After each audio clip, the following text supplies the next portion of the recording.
Good evening, everybody, and a very warm welcome to She. My name is Lily, and tonight we are talking about financial gender-based violence. Why did I go to financial? It's because the whole conversation of gender-based violence can be a whole season in itself. So I had to narrow it down to something that we can have in one sitting, and even then we may not be able to exhaust everything. But even as we speak, let us know your feedback on 0786 316 316. That's my WhatsApp line.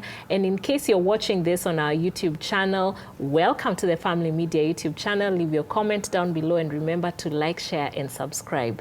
So on my immediate left is Daisy Olanya. She's a psychologist with Usikimye Organization for GBV, and she's a mom of one. Karibu sana. Thank you so much, Lillian. I love having psychologists because they're able to unpack what all these things mean to us. And to my immediate right, I've got Joanne Aluse. You have shared your story widely in different platforms, and we're so honored to have you tonight. Thank you. So Joanne Aluse is a mom of 3, and she is a director of a school called Life Christian Education Center. Karibu. Asante sana. And you look amazing. Thank you so much. All right. And to my distant right is Dr. Ann Anderson, Director and Lead Trainer of an organization called Personal Development Initiative, which she started during the lockdown, and it just looks at making the people who join, who sign up for that initiative, just making them achieve their full potential. Am I right? Yes. Okay. And she is widowed and a mother of 4 and a grandma of 1. Yay! Yes, I get so excited when I hear that someone is a grandma, because it's an exciting time with somebody's life. Very exciting. Yeah. Okay, maybe I can start with Dr. Ann Anderson. I know you had looked at this topic because it's something that affects women's and even men's mental health a lot. Financial gender-based violence. In just a summary, what would you describe it as, and what is its influence among women in our society? I have somebody who teaches me that financial matters are heart matters. And for real, it is true. Yeah. So I would say that the aspect of that person not being able to provide for himself, either the man or the woman, and especially in a relationship, it becomes a bit tough. And therefore, once you are denied the control over your own spending, it could be your money, but you have no control over it. It could also be that you don't have, but you have needs. Yes. And especially that area of you have needs and you don't have. So you actually become vulnerable. You become like subject to be misused or mistreated. Yes. I would say that it is just coming from where you cannot meet your needs, and the other person can meet your needs, and therefore can subject you to anything. So you can actually not even consent on how you do your spending. If it is a husband and a wife, the husband is the one who is having every control of every coin, going even to, you cannot know how much of the family money is there. Yes. And at some point you even you are prevented from doing things that can empower you. And especially where a lady has been working and then you are subjected to stopping to work so that you can actually take care of the children. While it is good to take care of the children, it is also good to be empowered, to have your own coin and to have your own way of, if you want to make up, if you want to buy an earring, if you want to do this and the other. So the minute that one is denied, even if that family has a lot of money, it becomes financially an abuse. I hear you. And when we come back to you, I would want you to tell us what is the ideal situation for someone who has chosen to be a stay-at-home mom, because those situations are there. It's just that some end up being abusive, but there's those who don't, who succeed. So that's what we will talk about when I come back to you. Joanne, before you even begin, I want to thank you for being so open with your story. Thank you so much. The African culture for a long time had taught women to keep quiet. Very true. In fact, in my mother tongue, we have a nice proverb. It sounds nice to the ears, almost music. Mutumia nigotumia. It means a woman is to keep quiet. Mwanamke ni kunyamaza. Yes. Yes. So you experienced financial gender-based violence in your former marriage. How did that begin? The man got me working, but in between, I might say that he was the one who had control over every single amount that I used to get. How? In most cases, I would be the one working, but every need that is supposed to be in that house, the provision and everything, he left all the responsibilities towards me. So in most cases, I wouldn't have done something maybe to make me happy or something that I may marry, like plaiting my own hair, buying my own dress, doing everything. It was that the money should be used in the house for specific reason. I remember there is also a day when I went to, we went to his place, and his place and my place was just a short distance where you would use like 300 shillings. And I had the money to travel to my home. But now, because he was the one in control over everything, I couldn't go and visit my mother. He said that I should go when the time is right. So I was to wait until when he gives me permission on when to go and visit my parents. So to me, financial gender-based violence, it's something key that women should be taught and even brought to, they should be aware of what is happening. Yeah, that's true. That's true. And going to Daisy, she's talking about the woman has money, but the man is controlling it. What about those cases where the woman has money, but she's told, you don't have to do it because maybe she's making 20,000 a month and the man is making 200,000 a month. He says, you don't have to do that. Just stay home, take care of the kids, I'll take care of you. Is that a good idea, or what are the red flags of maybe I should not consider what this man is talking about? Growing up, why I like to empower women when it comes to talking about financial gender-based violence is one thing my mom made very clear to us is that have your own money. And when it comes to me, I have my own money, yes, however little it's mine. So when a man tells you to stay home, the men who have, they're good. But as a woman in today's century, most men will tell you, at least do something for yourself. Yes. But when you're courting, and you can see it in courtship, and the man is somehow taking your money or telling you pay for this or do that, then that's a red flag. However, then it's good for a woman to know that you have to build yourself. You have to build yourself, no matter what, you have to build yourself. Okay, one more question with regards to Joanne's story. At what point do you know now this is not sustainable? And Joanne, you're going to tell us at which point, but I want to hear from a psychological perspective. At what point do you know this is not sustainable? I can't, I'm not, we're not understanding each other. On the same page. As I mentioned, in courtship, that's the problem with people, most people. Nowadays, we don't court for so long, and we don't ask the right questions. Okay. And we see things, and we bury our heads in the sand. So I think at some point, in Joanne's case, when you see now this is getting too much, go for therapy. Talk to a neutral party, because most of us are empowered. However, it's the confidence of walking out of that situation. Yeah. Okay. Thank you, Daisy, for that.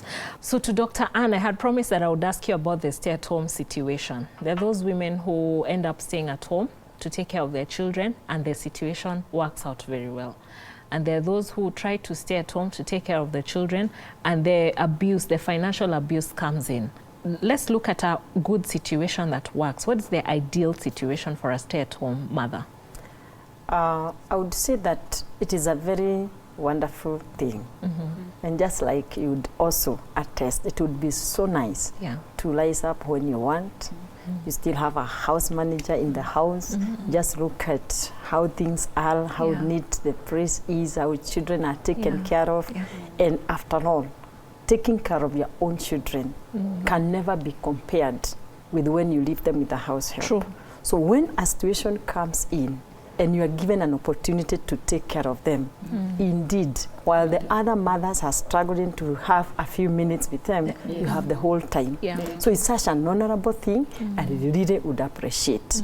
And unless it turns out now to be nasty and abusive, it is the best. In fact, we are supposed to do that, take care of the children. They go out of the home, and you are left with your emptiness, enjoying. You can even now that time go and work. However, there is also the flip side of it. Just in case you would be unfortunate, quote in quotes, like I am, in terms of being left with 4 children, who are all in school and who are all depending on you.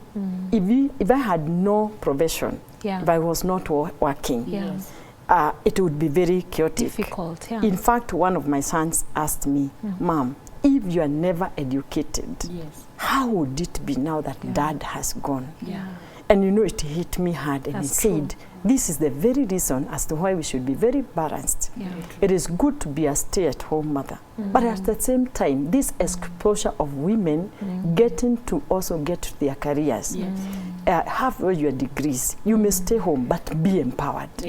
Be strong enough that in case of anything, you can still step up and actually get into the shoe of providing for the family, and the family will go. And I would say it is very nice, very nice. However, when you're taken advantage of, you are told to stop working so that somebody can now find your financial weakness as a strength, as a stronghold, to put you down, to make you not as beautiful, to make you not dress the way you have been dressing, to cut you off from the community so that you're not seen by men and all that, which are very funny arguments. Unless that takes place, the stay at home is the ideal. Our mothers did, and we developed a lot of intimacy with them. We all sing about, this is what my mother did, this is what my mother did. It is not because of anything else. It's because they were stay at home and they were taking care of us. However, our economic situations are no longer the same. So the sustaining of a family is very hard. So when both work, the better. Oh, that's true. Is it fair to say that if I'm a stay-at-home, my husband should pay me some money? Not really pay, but at least I should have some upkeep that he does not ask me about. Yes, that should be actually the allowance for being a stay-at-home mother. You have asked for it, let me also enjoy. Let me be like a paid woman. Because it's work. Because I will need my good makeups. I'll also need a cup of tea with my other girlfriends. I'll also need to go and see my mother at home. I'll also need, I have my personal things. So before I make up my mind that I'm going to be a stay at home and leave my job, there should be an agreement, quote in quotes. I think that so. Actually there should be an allowance. He will pay me. Even if he doesn't pay me exactly the amount that I could have received, but it is something that is keeping me like a good woman. Dignity. And I think there is also joy of this man seeing a woman who is up to date, who is also not just locked up in the house like you don't need to have another world. It's very true. Okay, we're about to wind up, but Joanna, just before we wind up, maybe you can tell us, at which point did you know that this is not a normal situation? Because I think for women, you try to make it work, you try everything. Did you have a point where you felt like, okay, this is not normal? Okay, I felt it's not normal when I went to the hospital and nobody came to visit me, and there was no one to take my bills while I was in the hospital. I had left the children, and they told me they didn't have anything to eat while I was in the hospital. And still, I didn't have anyone that I could say maybe I would rely on during the process of maybe healing and coming back to my foot again. So I saw it was very dangerous because if I cannot work, then there is nothing that is happening. There is no one to take care of the children. There is no food. There is nothing. And even going to the hospital, there is nobody who is there to pay for the bills and even just prepare a cup of tea just to bring for me in that hospital. So I saw it was very dangerous for me. Okay, thank you. More of that conversation when we come back. We're taking a short break. Don't go away.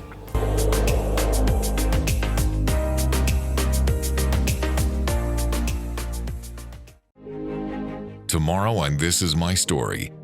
Family is meant to protect you, but at times the closest members strip off one's dignity. They kept reminding me that, Caro, this is not your place, this is not your home, this is not your father. Anytime you get abused, there'll be no excuse because you yourself, you already know you don't belong to that place. This is a story of betrayal, anger, and rejection on This Is My Story, tomorrow at 8:30 p.m.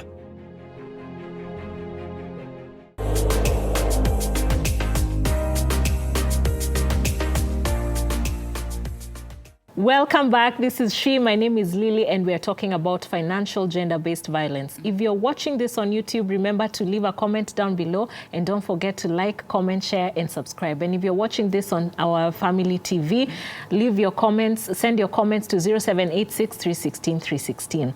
Just before we left, Joanne, you were telling us about, being at the hospital and realizing there's no one for you. Yes. There's no one for you. Yeah. And I think for you, that was the mark where you noticed that that's not normal. Yeah, it's not normal. Okay. Yeah, because I saw if then I'll continue in that way, I'm going to lose my life. I'm going to suffer from depression. And even the children that I've left behind, they are also suffering. So it was my turning point where as I was getting the psychological help, still I was also mark timing on how I'll get out. So when I came from the hospital, I had decided to give myself 2 weeks break as I rethink about it again. So the 2 weeks, I went and started sleeping in another house that was very empty. There was nothing there. And then in that process, as I was continuing to reflect on what I should do and all that, it's when ideas were coming in. And still on the other end, the man was also working out on how to put me down so that I may not continue with my project. Just as I told you, I'm a director in the school. So he started trying on ways of how he can take over the school and dominate and do everything. He went and took me to Nyayo House, even took me to the children's department so that they give him a leeway of him taking over everything as I was there. So when we went to the children's department, they asked him who is taking care of the children, and he said that I'm the one. And when also we went to the Nyayo House, they asked him who has been running the school, and he said that I'm the one who's been running the school. And he was told that a school is not an individual thing, it was a community thing. So that's the reason why I was also given back the position of the school. So when the man heard that now it's like my mind is now becoming stable, that I will now stay away from him, it's when he told me now to take the children and stay with them. So I started staying with the children. We slept with my children on a mattress on the floor. We didn't have a blanket, we didn't have anything. He even remained with the clothes and everything, just literally everything. We only had the clothes that we wore on our body. So we started life humbly again. We didn't have a sufuria, cup and anything. So that's the reason why now I decided now to move on. Wow, and you moved on. Yes, and I started moving on. So many women who are in that kind of situation are afraid of moving on. Exactly. Because of that idea of starting from nothing. And before I even go to Daisy, let me just ask you, the house you had been living in, who had furnished it? Because it looks... I'm the one who had done nearly everything. In fact, paying the rent and everything. When the landlord comes, it was a rental house. When the landlord comes, he would tell the landlord to ask me for the rent. So I was the one doing everything, paying the rent, furnishing it and doing So when it comes to time for moving out, why didn't you move out with your things? He said I came to that house without anything. I came to that house empty-handed. So everything that I had acquired while we are together with him was supposed to remain in that house. I should leave the way I came. So that is how I left everything. Where? Yes. Okay. I think I should put my hands together for you for being able to walk out, even with that difficult circumstance. Many women are not able to walk out, Daisy, because of something you had mentioned called trauma bonding. Maybe you can just explain to us what that is and how to then when you realize that you're trauma bonded, what are the steps you can take to escape such a life-threatening situation? Because it's life-threatening, you know? Yeah, it is. You will not realize that you're trauma bonded. You know, it's just when it gets bad now and you go for therapy. Yes. And as you speak to the therapist, that's when you realize, you know what? I am trauma bonded. What trauma is it? bonding is you identify with your abuser, with the perpetrator. You know, if it's your husband, if it's your boyfriend, or even your wife, you sort of feel this is a lesser evil than out there. So if I go out there, it's going to be worse for me. So this one, he beats me, brings me flowers. He beats me, takes me out for dinner. He beats me, we go for vacation. You know, so because he coats that you know, the violence with a bit of chocolate. So you stay, so it's okay for me. So that's trauma bonding. There's nothing good. That man is not apologizing. That man is managing you. Yes, you are at his beck and call. He knows you. He knows when I bring flowers, you will come running.